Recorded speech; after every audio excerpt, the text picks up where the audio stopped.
بسم الله الرحمن الرحيم الحمد لله رب العالمين والصلاة والسلام على سيدنا محمد الفاتح الخاتم الناصر الهادي خير المرسلين وعلى آله وأصحابه أجمعين.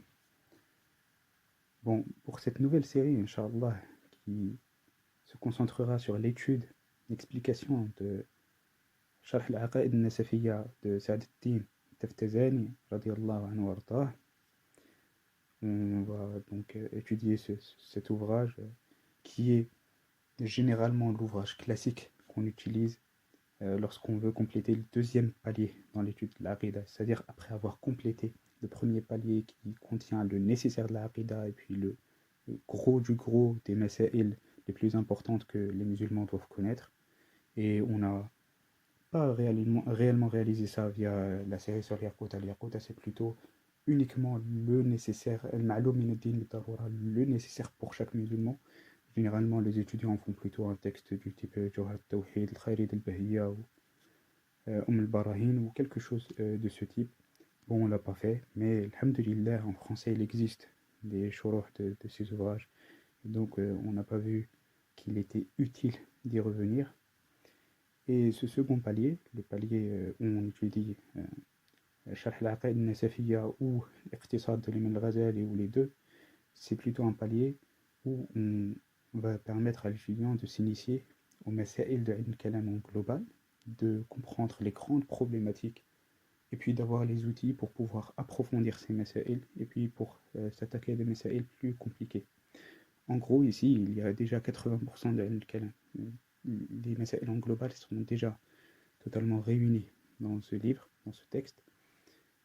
Simplement, elles ne sont pas aussi approfondies que ce qu'on voit plus tard dans le Maqasid, dans le Mawaqif ou dans d'autres livres, dans leur shuruh, Mawaqif et le Maqasid.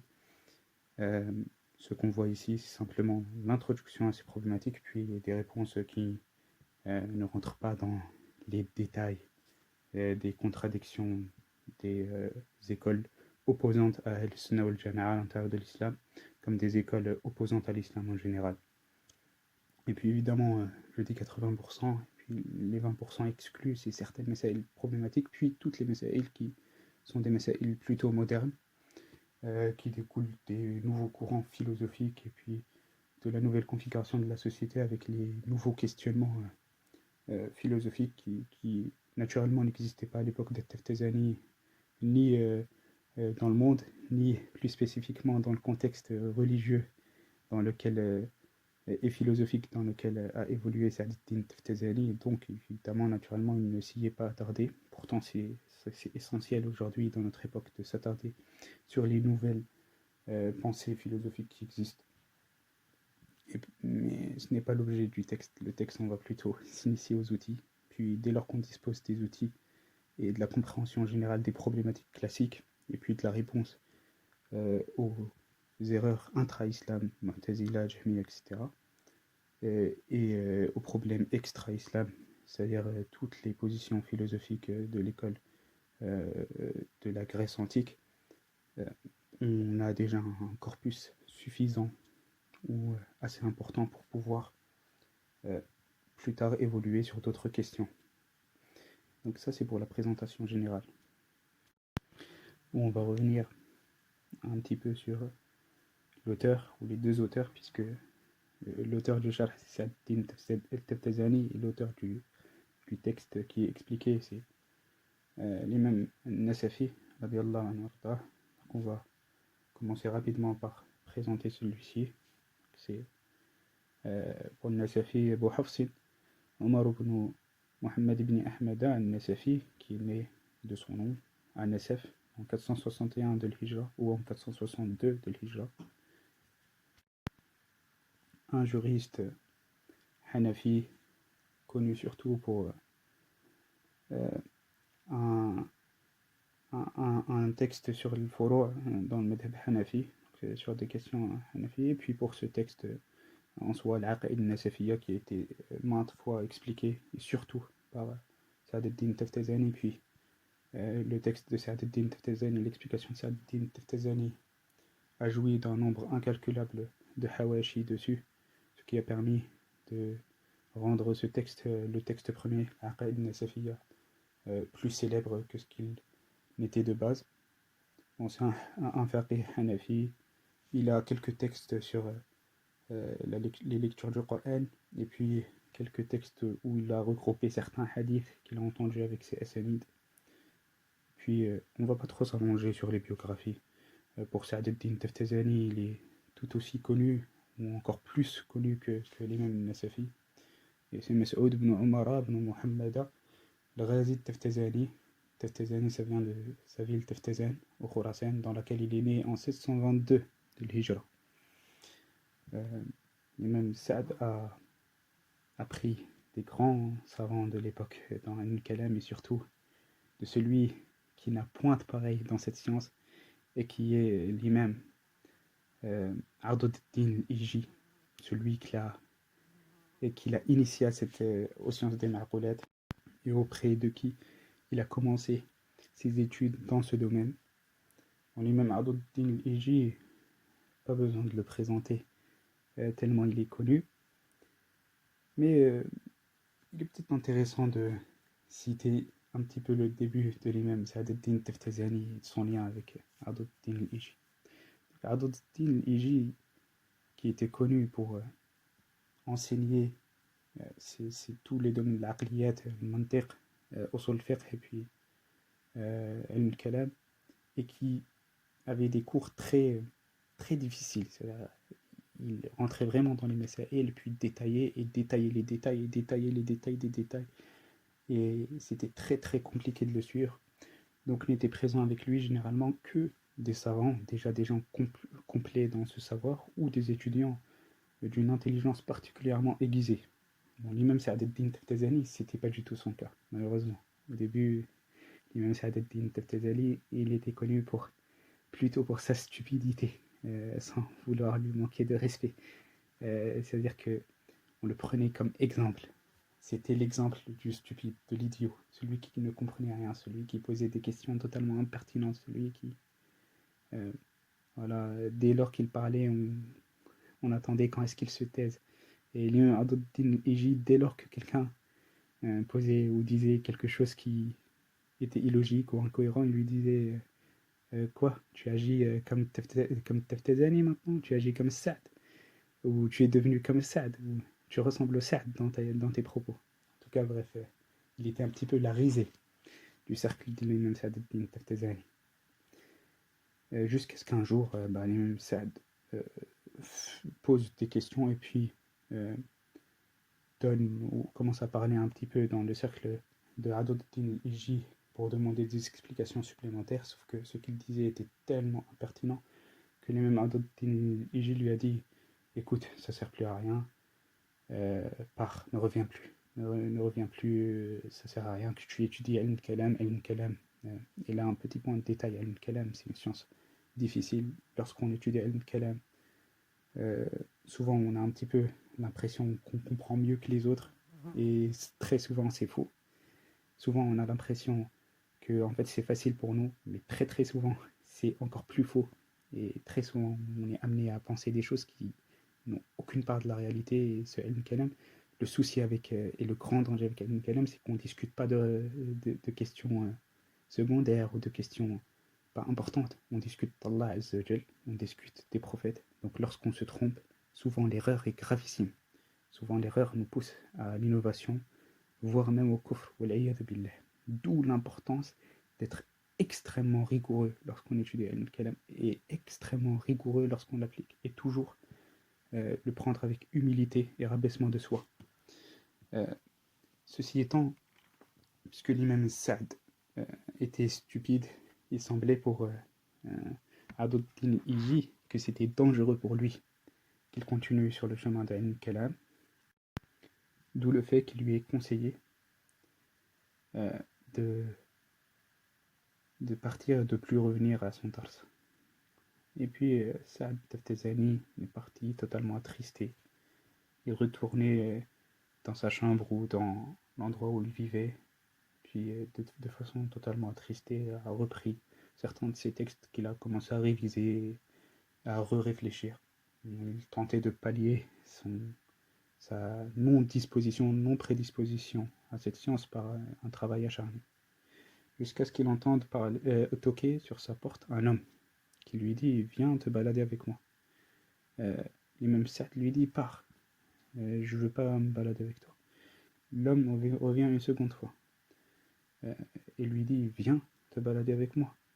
Il lui dit « Pas, je ne veux pas me balader avec toi, je ne veux pas venir avec toi ». Et la troisième fois, il lui dit « Écoute, je t'ai dit pars, tu es bête ou quoi? J'ai des choses à travailler, laisse-moi tranquille ». Jusqu'à ce que le prophète sallallahu alayhi wa sallam, jusqu'à ce que la porte s'ouvre une dernière fois, et il voit directement le prophète sallallahu alayhi wa sallam. Le prophète sallallahu alayhi wa sallam est devant lui.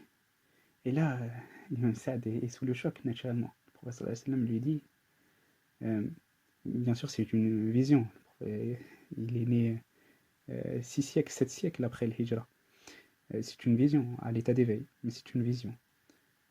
Où il voit le prophète sallallahu alayhi wa sallam lui dire quoi?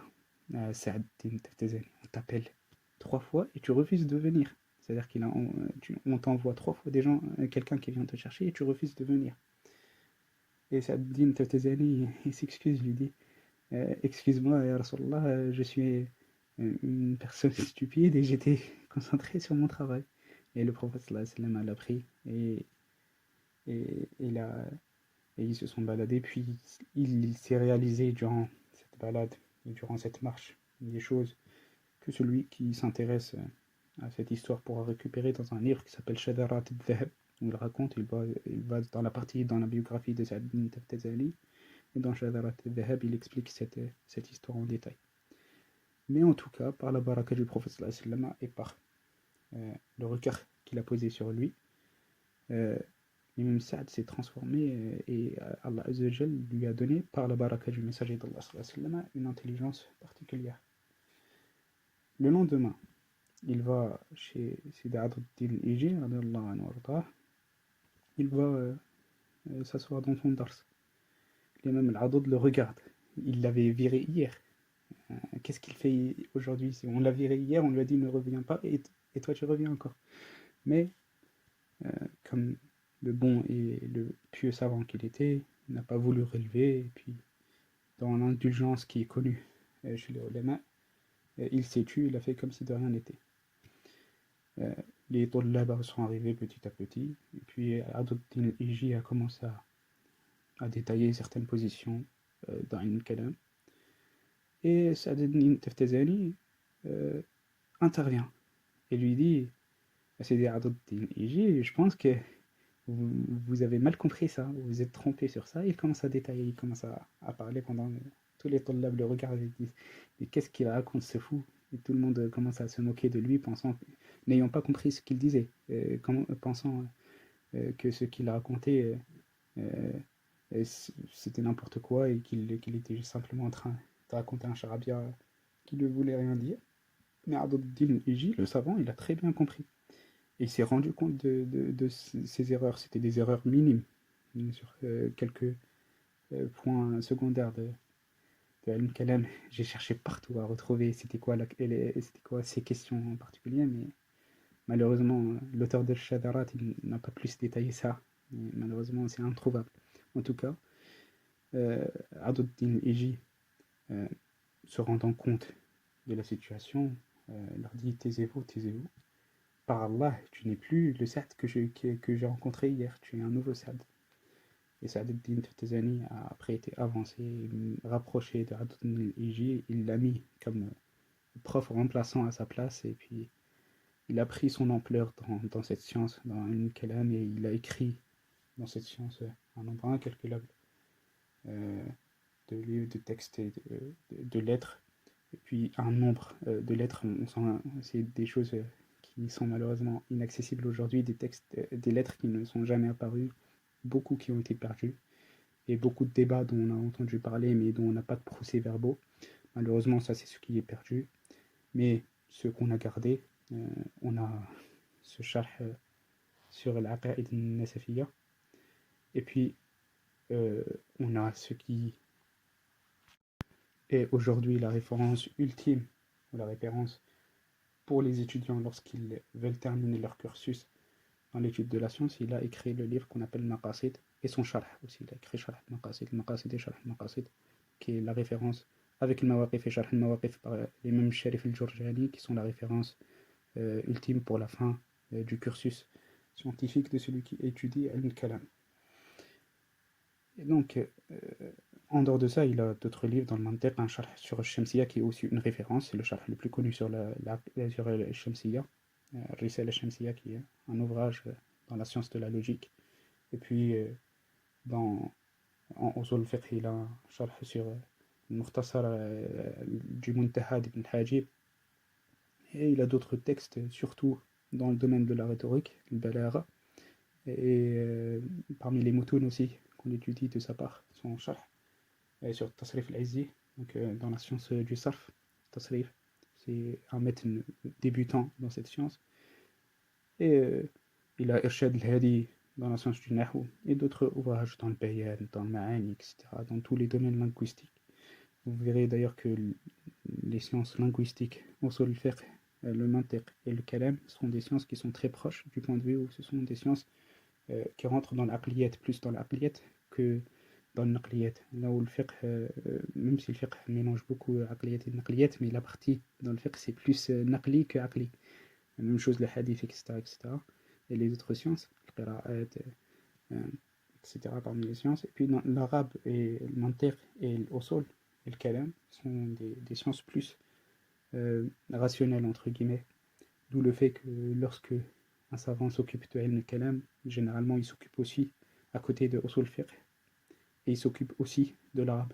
Surtout que l'arabe a sa part importante dans ilm al-kalam, parce que c'est par l'arabe qu'on comprend le Coran, et que le Coran c'est le premier fondateur avec le aql des aqaïd. Ça c'est pour la présentation rapide aussi de Sa'd ad-Din al-Taftazani. On va pas plus s'allonger sur ça.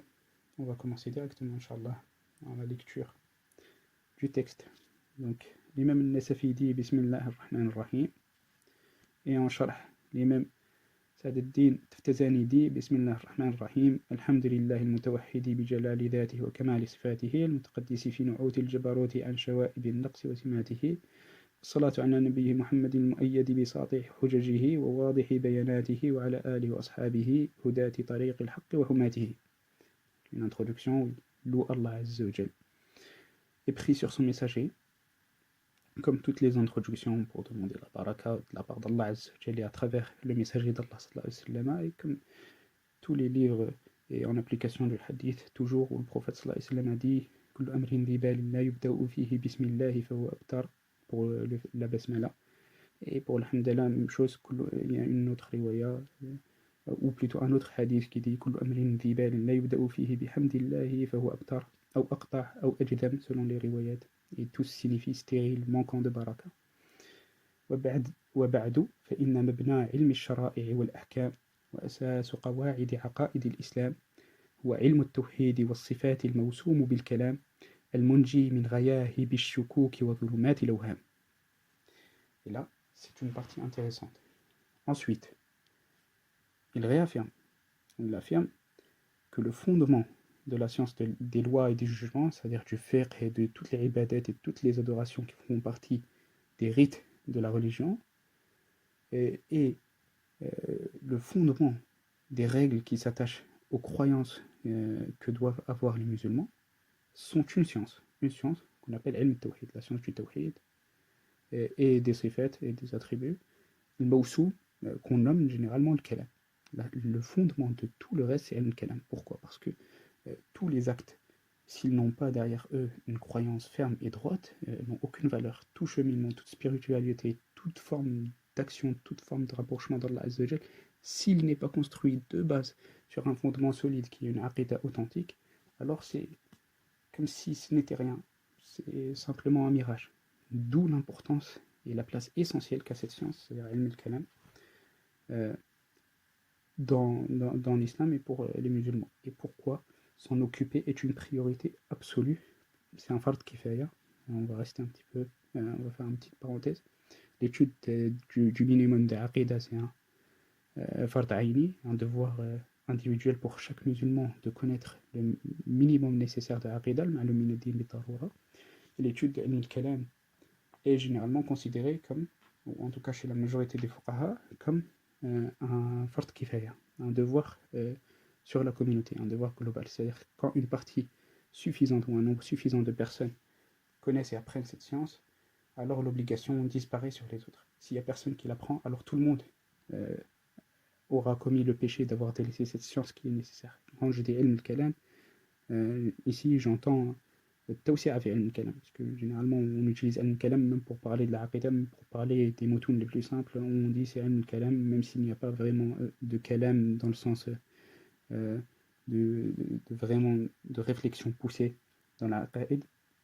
Mais en tout cas, علم الكلام au sens d'études approfondies des aqaïd et des masaïl, des aqaïd et des moyens de répondre aux négateurs, etc., c'est un devoir global qui incombe sur la communauté, sur un groupe qui doit le faire. Et si ce groupe le fait, tant mieux, alhamdulillah. Si ce groupe ne le fait pas, tout le monde est dans le péché. الموسوم بالكلام المنجي من غياهب الشكوك وظلمات الأوهام وإن المختصر المسمى بالعقائد للإمام الهمام قدوة علماء الإسلام نجم الملة والدين عمر النسفي أعلى الله درجته في دار السلام يشتمل من هذا الفن على غرر الفرائد ودرر الفوائد في ضمن فصول هي للدين قواعد وأصول وأثناء نصوص هي اليقين جواهر وفصوص مع غاية من التنقيح والتهذيب ونهاية من حسن التنظيم والترتيب. Là, il fait les louanges du texte qu'il explique. Il fait les louanges d'une part de l'imam al-Nasafi, l'indiquant comme le guide des savants de l'islam. Najm al-Millati wad-Din, ce n'est pas quelque chose que l'imam Sa'd al-Din a inventé, c'est un surnom généralement connu pour Omar al-Nasafi. On l'appelait Najm al-Din, Najm al-Islam, Najm al-Milla ou Najm al-Umma. Tout ça, ce sont des surnoms qui sont rapportés par lesquels on appelait Omar al-Nasafi, par lequel il était nommé.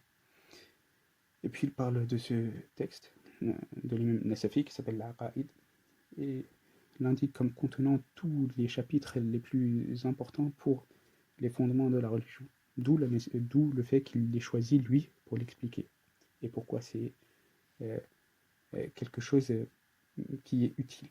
فحاولت أن أشرحه شرحا يفصل مجملاته ويبين معضلاته وينشر مطوياته ويظهر مكنوناته مع توجيه للكلام في تنقيح وتنبيه على المرام في توضيح وتحقيق للمسائل غب تقرير وتدقيق للدلائل إثر تحرير وتفسير للمقاصد بعد تمهيد وتكثير للفوائد مع تجريد طاويا كشح المقال عن الإطالة والإملال ومتجافيا عن طرفي الاقتصاد والإطناب والإخلال. Il explique un petit peu sa méthode qu'il va avoir dans l'explication de sa Aqaïd Nasafiya. Oui, dit que son objectif à travers ce charh, c'est simplement, d'une part, de prendre les termes généraux ou les choses qui sont évoquées d'un point de vue général sans trop d'approfondissement pour en donner plus de détails. Et puis, d'autre part, d'expliquer les sens et puis les concepts qui n'ont pas été suffisamment expliqués. Et troisièmement, il indique que sa manière de faire en général, ce sera d'une part, متجافيا عن طرفي الاقتصادي والإطناب والإخلال. D'éviter d'une part l'économie, c'est-à-dire ne pas être trop économe dans les explications, donc ne pas expliquer suffisamment, et en même temps d'éviter l'itnab, le fait de d'en rajouter des couches sans utilité, ou l'ikhlal, le fait de détourner le propos de son sens, ou en tout cas de manquer à la réalité du propos ou à ce qui était voulu par le texte de base. Donc ce qu'il veut, c'est un charh, pour être clair, c'est un charh qui soit propre dans le sens où ça ne sera pas très détaillé, mais ça ne sera pas non plus un texte qui ne fait que répéter ce que dit l'auteur. Ce sera un texte qui explique, qui détaille un nombre de masaïl que l'auteur n'a pas que l'auteur, c'est-à-dire al-Nasafi dans l'Aqaïd, n'a pas détaillé de base dans son lettre, et puis qui permet véritablement d'avoir une vision globale de cette science, Inch'Allah. والله الهادي إلى سبيل الرشاد المسؤول لنيل العصمة والسداد وهو حسبي ونعم الوكيل. Qui se base sur Allah Azza wa Jal, demande le soutien de la part d'Allah Azza wa Jal dans son œuvre. مقدمة, et là c'est son introduction. يعلم أن الأحكام الشرعية منها ما يتعلق بكيفية العمل وتسمى فرعية وعملية، ومنها ما يتعلق بالاعتقاد وتسمى أصلية واعتقادية. Il divise les jugements légaux, les jugements de la charia en deux types. Le premier type qui s'appelle, qui s'attache aux moyens ou aux modalités des actions, des rites, les kayfiyyat al-amal. Et cette partie des jugements de la charia, on les appelle al-far'iyya ou al-furu'. Al-furu' qu'on pourrait traduire les branches ou les parties secondaires. ومنها ما يتعلق بالاعتقاد وتسمى أصلية واعتقادية.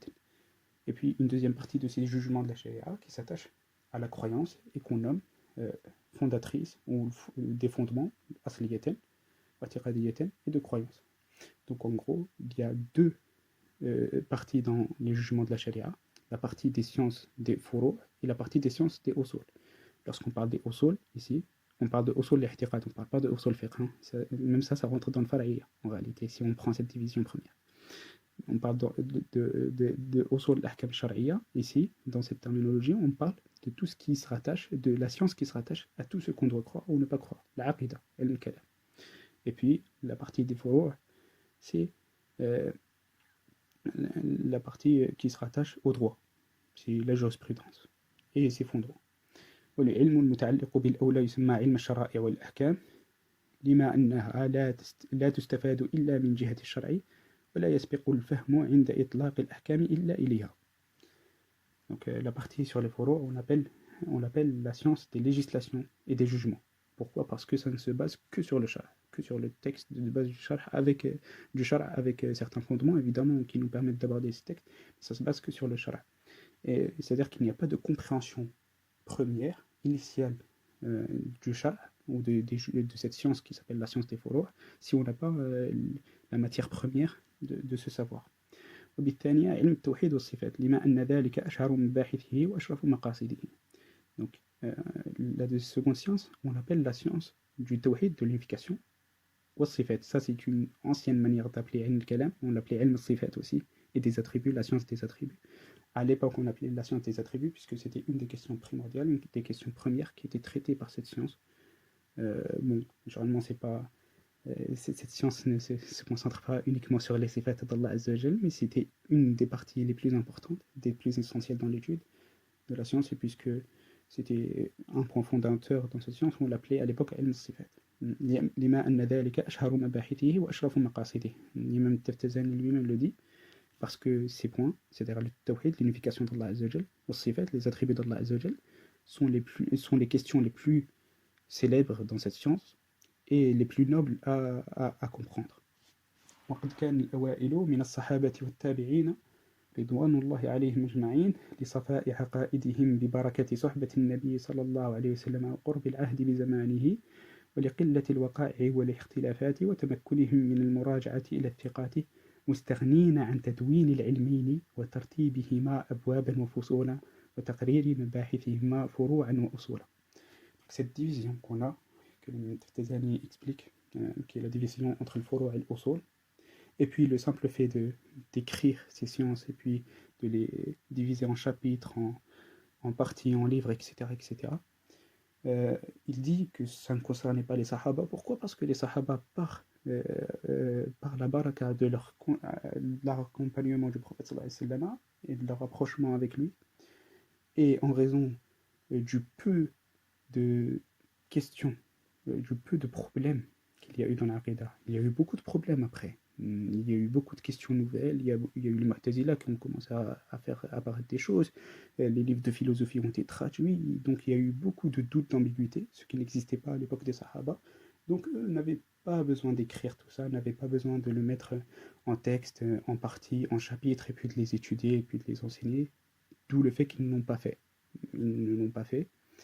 Jusqu'à ce que, il l'explique lui-même, il a انحدثت الفتن بين المسلمين وغلب البغي على أئمة الدين وظهر اختلاف الآراء والميل إلى البدع والأهواء وكثرت الفتاوى والواقعات والرجوع إلى العلماء في المهمات فاشتغلوا بالنظر والاستدلال والاجتهاد والاستنباط وتمهيد القواعد والأصول وترتيب الأبواب والفصول وتكثير المسائل بأدلتها وإراد الشبه بأجوبتها وتعيين الأوضاع والاصطلاحات وتبيين المذاهب والاختلافات jusqu'à ce que les fitans, les grands dissidents ont commencé à apparaître chez les musulmans et que l'injustice est apparue et puis les divergences et les grandes contradictions sont apparues et puis l'attachement et l'apparition des innovations et des passions, etc., jusqu'à ce qu'il est devenu nécessaire pour les gens qui allaient vers les savants lorsqu'ils ont vu les gens revenir vers eux pour toutes ces problématiques,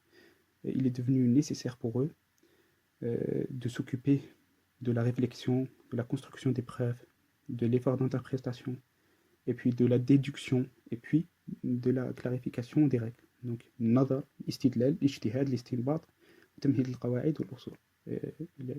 La clarification des règles et des fondements. Et tout cela, ils l'ont fait en l'organisant dans des chapitres et des livres, etc.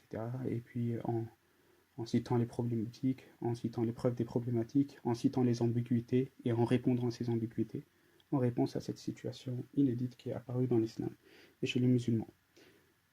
وسموا ما يفيد معرفة الأحكام العملية من أدلتها التفصيلية بالفقه. Donc ils ont appelé la première partie sur le furu' en ce qui se rattache à la connaissance des jugements physiques, matériels, c'est-à-dire des actes.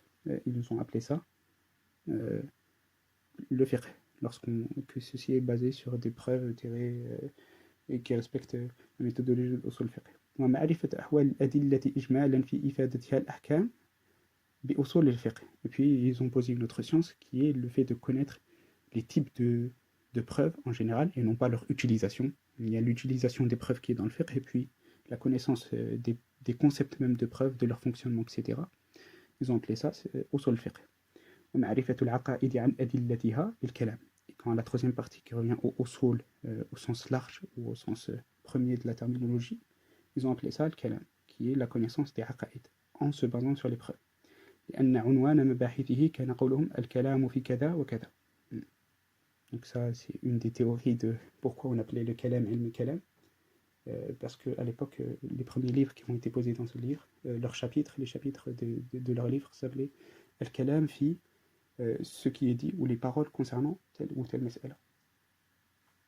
Mais il y a d'autres raisons ou d'autres théories plus probables de pourquoi on appelait al-kalam al-kalam. Les plus probables, c'est que la question de Kalam Allah, la parole d'Allah Azzawajal, était une question fondamentale qui a beaucoup occupé les musulmans, d'où le fait que on a appelé ceux qui se sont occupés de cette question en utilisant les outils rationnels ulama al-kalam, mutakallimin, ou parce que cette science contenait énormément de débats, donc de paroles. Donc ceux qui débattaient, al-mutakallimin, ont une science qui s'appelle kalam, ou d'autres théories sur l'origine du mot. Mais c'est très peu important, ça n'a pas d'importance. ولأن مسألة الكلام كان أشهر مباحثه وأكثرها نزاعا وجدلا. Donc il cite la deuxième théorie. حتى إن بعض المتغلبة قتل كثيرا من أهل الحق لعدم قولهم بخلق القرآن. C'était pas des blagues à cause d'une divergence sur cette question. Bon, c'est une divergence importante puisque ça amène à l'hérésie, à l'innovation, la question du fait que le Coran soit créé ou non. Donc Ahl Sunnah qui défendent la position que le Coran n'est pas créé, le Mu'tazila qui disait qu'il était créé, des personnes sont mortes pour défendre l'avis de Ahl Sunnah, c'est-à-dire des personnes ont été tuées parce qu'elles ont refusé de dire que le Coran est créé. ولأنه يورث القدرة على الكلام في تحقيق الشرعيات وإلزام الخصوم ce qu'on a dit كالمنطق للفلسفة ولأنه أول ما يجب من العلوم التي إنما تعلم وتتعلم بالكلام. Donc, et d'une part parce qu'il est la première des sciences obligatoires à connaître, parce que sa question ou son sujet, son objet, c'est l'aqida, on l'a déjà indiqué. أطلق عليه هذا الاسم من ذلك ثم خص به ولم يطلق على غيره تمييزا لأنه إنما يتحقق بالمباحثة وإدارة الكلام من الجانبين وغيره قد يتحقق بالتأمل ومطالعة الكتب ولأنه أكثر العلوم خلافا ونزاعا فيشتد افتقاره إلى الكلام مع المخالفين والرد عليهم. Donc là il cite toutes les options possibles de pourquoi on a appelé علم الكلام علم الكلام ولأنه لقوة أدلته صار كأنه هو الكلام دون ما عداه من العلوم كما يقال الأقوى من المكالمين هذا هو الكلام. ولأنه لابتنائه على الأدلة القطعية مؤيد أكثر بالأدلة السمعية أشد العلوم تأثيرا في القلب وتغلغلا فيه، فسمي بالكلام المشتق من الكلم وهو الجرح، وهذا هو كلام القدماء. معظم خلافياته مع الفرق الإسلامية خصوصا المعتزلة. Bref, on va passer ça puisqu'il ne fait que citer les différentes théories sur, ou les différentes raisons plutôt de pourquoi Ilm al-Kalam s'appelle Ilm al-Kalam.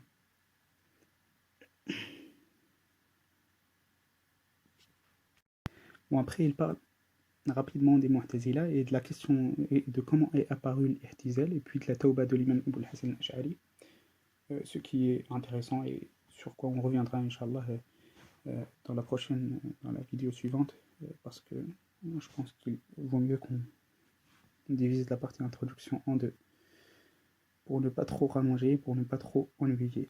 Alhamdulillah wa kafa wa salatu wassalam ala sayyidina Muhammadin nabi al-Mustafa wa ala alihi wa ashabihi wa man iqtafa athara ila yawmiddin. Allahumma salli ala sayyidina Muhammadin al-Fatih lima ukhliqa wal khatim lima sabaqa ناصر الحق بالحق والهادي إلى صراطك المستقيم وعلى آله حق قدره ومقداره العظيم. سبحان ربك رب العزة عما يصفون وسلام على المرسلين الحمد لله رب العالمين.